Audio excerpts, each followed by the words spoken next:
Eu cumprimento você com a graça e com a paz do Senhor Jesus. Chega junto, porque aqui você já sabe, né? A glória dele.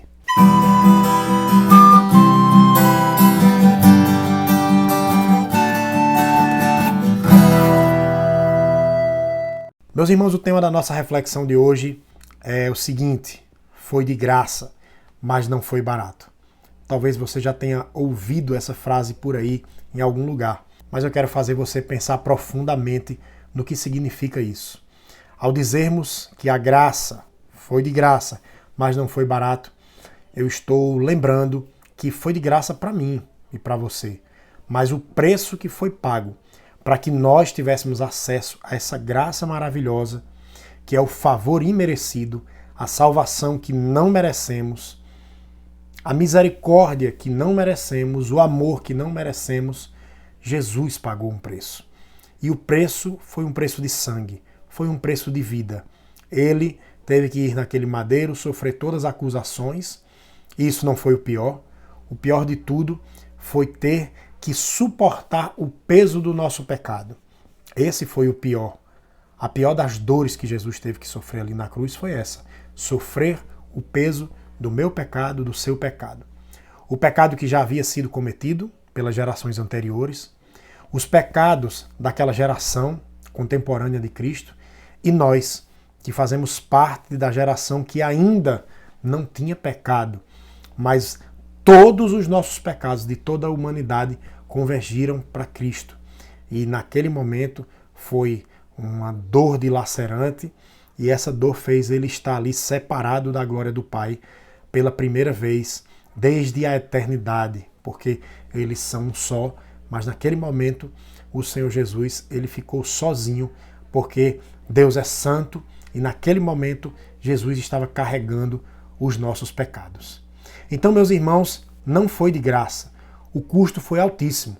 Eu quero mostrar aqui para você nas Escrituras que a palavra de Deus ela nos mostra que a graça é mais exigente do que a lei.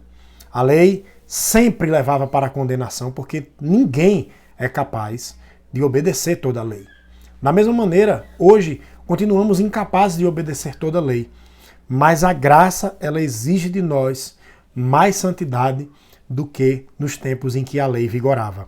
Vou mostrar aqui para você.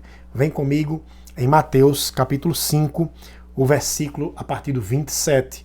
Jesus estava no Sermão do Monte falando para um público grande, entre eles os seus discípulos. E Jesus disse assim: vocês ouviram o que foi dito: não cometa adultério. Eu, porém, lhes digo que quem olhar para uma mulher com cobiça já cometeu adultério com ela em seu coração. Meus irmãos, veja quanto o nível que foi elevado, o grau de santidade que Deus exige de nós. Na lei, vocês ouviram o que foi dito. O Senhor faz uma menção à lei mosaica.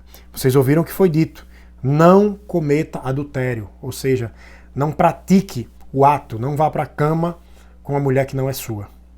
Eu, porém, lhes digo que quem olhar, apenas olhar para uma mulher com cobiça, já cometeu adultério em seu coração. Eu entendo com isso que a graça é mais exigente. E Jesus não para por aí. Ele começa dizendo: se o olho direito o leva a pecar, arranque-o e jogue-o fora. É melhor perder uma parte do corpo que ser todo ele lançado no inferno. Se a mão direita o leva a pecar, corte e jogue-a fora. É melhor perder uma parte do corpo que todo ele ser lançado no inferno. Jesus estava aqui falando da gravidade, da exigência que ele tem para nós de levarmos a sério o pecado. Nós sabemos que esse texto não é literal. Deus não quer que você arranque de fato um braço, ou uma perna, ou um olho.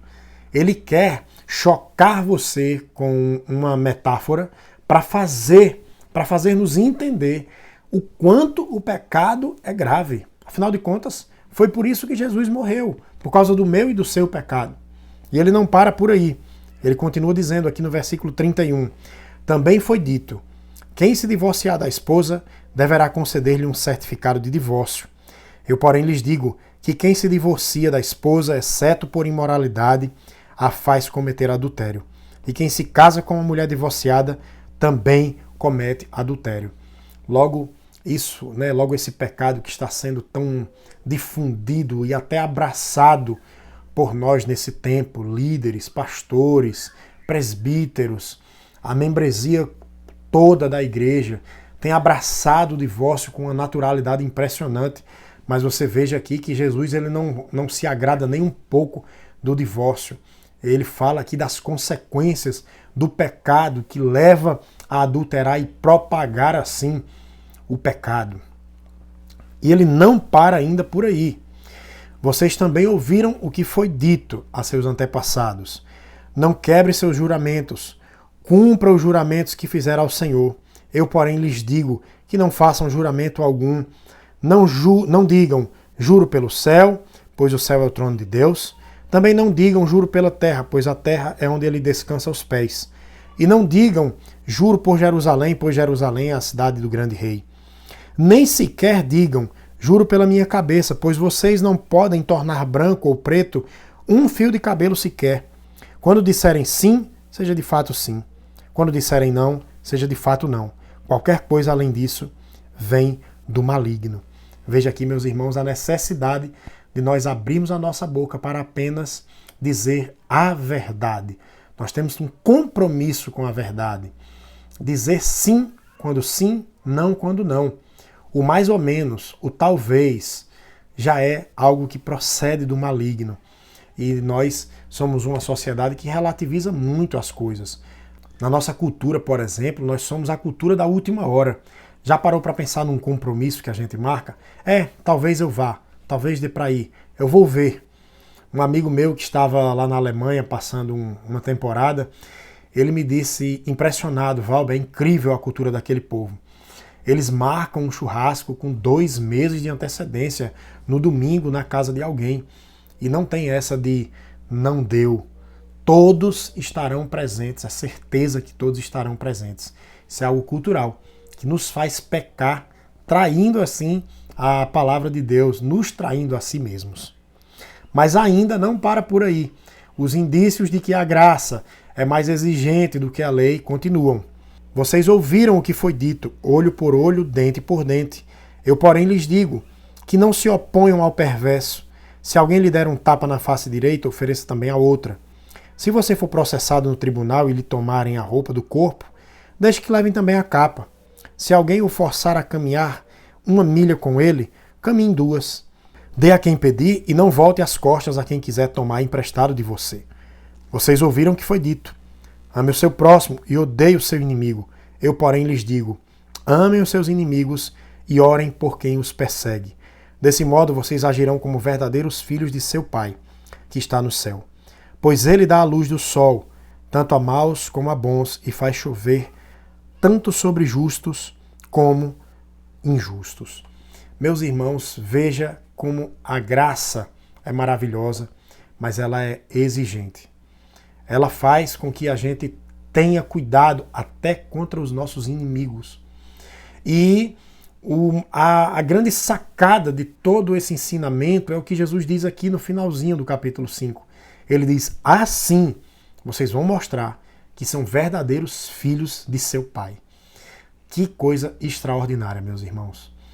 Quando a gente abre a boca para dizer, eu não sou santo, eu não sou Jesus, eu não vou agir assim, eu não vou perdoar, porque eu não sou Deus, eu não sou Jesus. Você está de fato cometendo um grande erro e você está negando a sua própria filiação.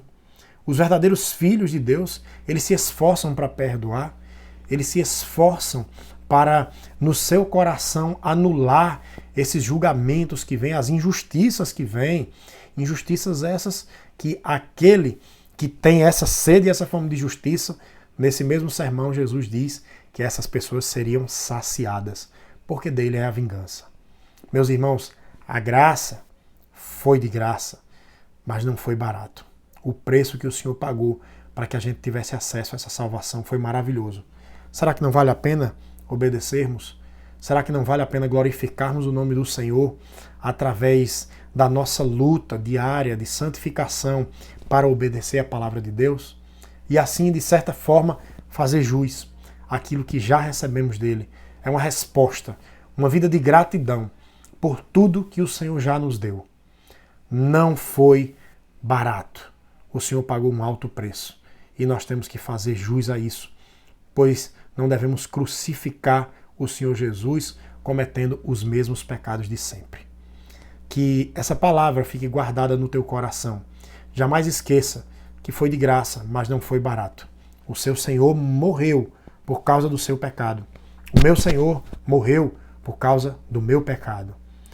Que a gente tenha uma vida que glorifique o nome do Senhor. Que a graça não seja banalizada em nossas vidas. Que a gente seja sempre reto, justo e tementes a Deus. Um beijo no teu coração. Lembre-se sempre, a glória é dele.